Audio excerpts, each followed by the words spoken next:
Bien, estamos de nuevo en este programa ¿Y tú qué crees? Y esta vez vamos a tratar el tema de la Iglesia. Ahora bien, vamos a ser sinceros. Yo lo que no tolero es que se queje de la Inquisición un individuo español, que se queje de que a lo largo de esos siglos hubieran ido 1.500 personas, ¿no? Hubieran sido condenadas, y no se queje de que en este mundo, en un año, hay 40 millones de abortos. ¿Me explico o no me explico? O que en España, en un año, haya 60.000 abortos. Comete más asesinatos la democracia española en un año que los que hizo la Iglesia en varios siglos. Y esto es una verdad que tienen que enterarse en la universidad.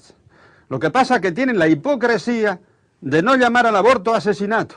¿Me habéis entendido? Y eso es una hipocresía. Entonces, que la Iglesia ha tenido defectos a lo largo de la historia, es verdad. Y tú se lo puedes decir a la Iglesia, y la Iglesia tiene que pedir perdón, y lo ha perdido, y que yo sepa, es la única institución en este mundo que pide perdón. Y que pide perdón incluso por defectos y crímenes cometidos hace 4 o 5 siglos. No hay otra institución en este mundo que pida perdón. Y sin embargo, ese que acusa a la Iglesia tolera que haya 60.000 abortos al año en España, porque eso sí, le llaman interrupción del embarazo, no le llaman asesinato a matar a un niño. Y por lo tanto, realmente lo que tenemos que condenar hoy es la hipocresía de nuestros intelectuales y de nuestros profesores y de nuestros catedráticos. ¿Me habéis entendido? ¿Me habéis entendido? Aceptemos los pecados que nosotros hemos cometido, pero condenemos a aquellos que son mucho mayores que los que nosotros hemos hecho en la historia. Entonces yo creo que realmente lo de la Inquisición es algo que no podemos aceptar, pero hay que condenar mucho más lo que ocurre hoy. Porque yo os puedo decir una cosa, yo a veces siento vergüenza de ser español. ¿Por qué? Porque se cometen 60.000 asesinatos al año y no pasa nada. Siento vergüenza. Siento vergüenza.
I'm adopted, and my biological mother was 17, and so was my biological father.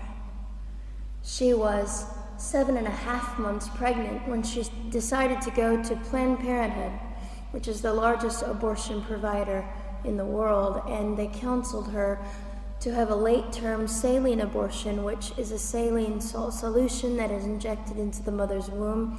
The baby gulps that solution, it burns the baby inside and out, and then she is to deliver a dead baby within 24 hours. And to everyone's great shock and surprise, I didn't arrive dead but alive on April the 6th, 1977, in a Los Angeles County abortion clinic. What's fantastic about this, about the perfect timing of my arrival, is that the abortionist was not on duty yet.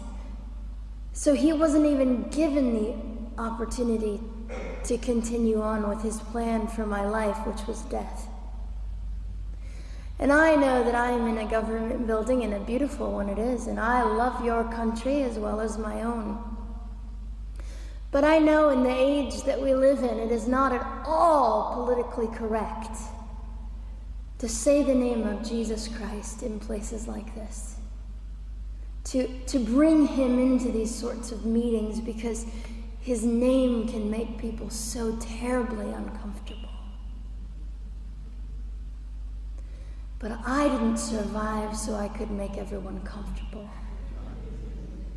I survived so I could stir things up a bit. And I have a great time doing it.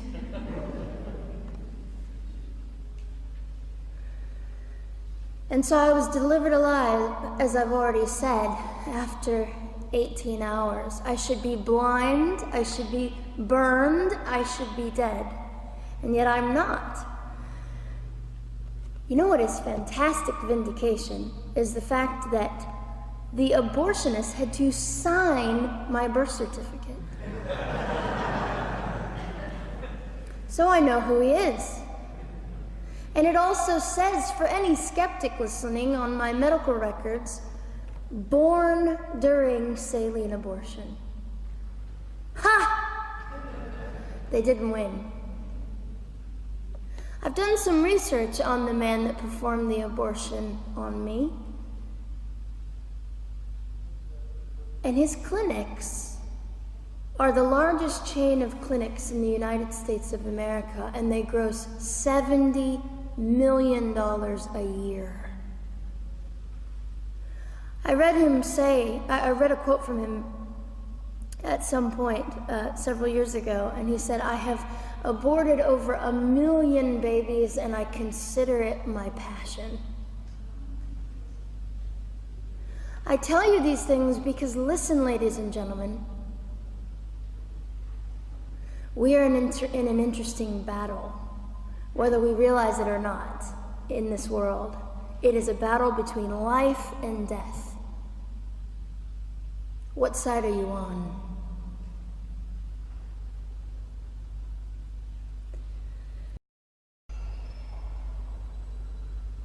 I have met my biological mother.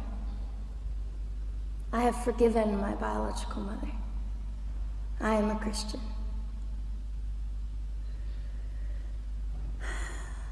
She's a very broken woman. She came to an event I was having 2 years ago, showed up unannounced, and said, "Hello, I'm your mother." And it was a very difficult day.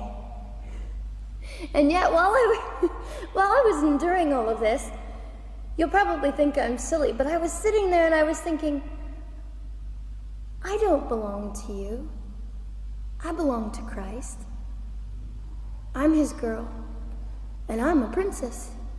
So no matter what you say, in all your anger and brokenness and rage, it's not mine to keep.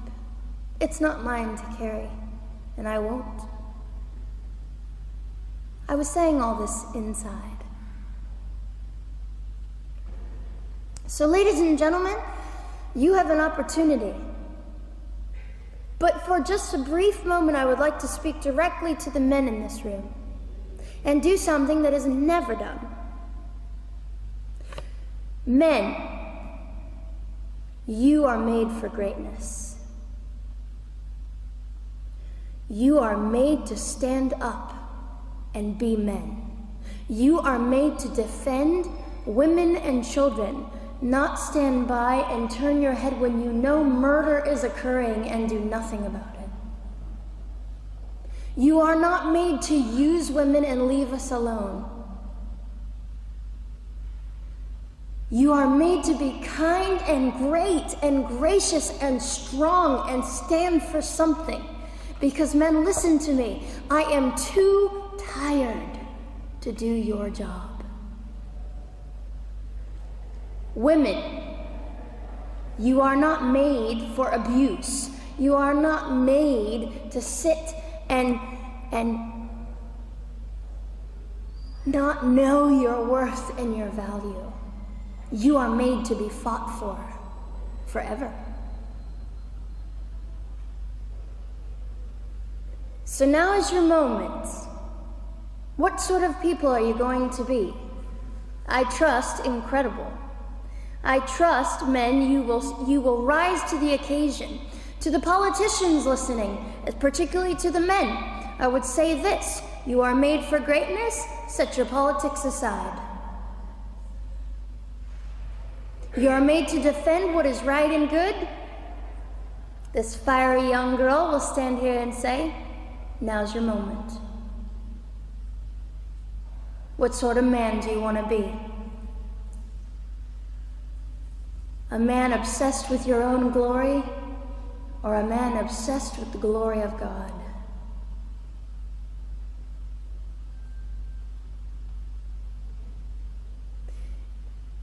It's time to take a stand, Victoria.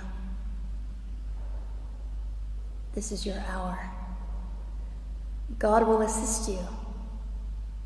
God will be with you.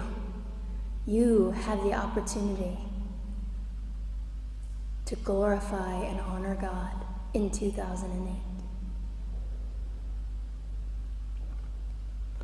I'll just end with this. Some of you might be slightly annoyed that all I keep doing is talking about God and Jesus. But how on earth can I walk about limping through this world and not give all my heart and mind and soul and strength to the Christ who gave me life? So if you think I'm a fool, it's just another jewel in my crown. My whole intent in living here is to make God smile. I hope some of this made sense. It just came from my heart. God bless and keep you.